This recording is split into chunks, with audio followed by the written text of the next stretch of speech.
1 in 14 children now experience the death of a parent before they leave school. That's at least one child in each of our classrooms. And when a parent is dying from an illness such as cancer, one of the most difficult, heartbreaking challenges for parents is telling their children, "Mummy or Daddy is going to die."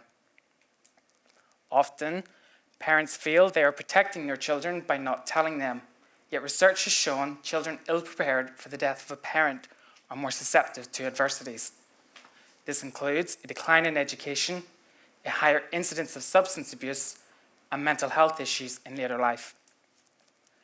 In my PhD studies, I have been exploring the challenges and support needs of families when a parent is dying from cancer, and how health professionals can support them. So how have I done this? First, I systematically reviewed current literature. From this, it is clear that parents struggle to communicate and prepare their children for end of life and death of a parent. To find out what challenges parents and how best they can be supported, end of life and bereaved parents have been interviewed. From these interviews, parents consistently report their pain, hurt, suffering, and stress as they consider telling their children. Also, despite their declining health, many parents have delayed telling their children as they are focused on a message of hope that treatment will prolong life. Parents identified health professionals as a possible source of support, but this was often lacking. Indeed, health professionals are well placed and should have a pivotal role in supporting families holistically. Therefore, I have conducted interviews with a range of health professionals working in the hospital and community with cancer patients at end of life.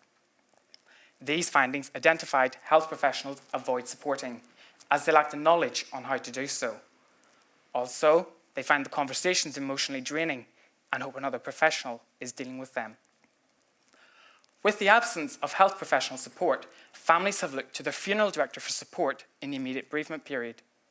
Having interviewed funeral directors, my findings have shown that some are providing key instrumental support to families at the time of death and providing the surviving parent with appropriate language on how to explain death and involve their children in the funeral. Yet the reality is, this is too late. My research has highlighted an evident gap between parents' need for support and guidance to prepare their children before the death and what health professionals are providing in routine practice. To address this gap, the final phase of my PhD study is to develop an e-learning resource for health professionals to provide them with the training and knowledge to increase their confidence, awareness, and skill set to support parents at end of life. Ultimately, this can provide parents with the courage and strength to tell and involve their children in family life when their mum or dad is dying from cancer and build resilience for their future. Thank you.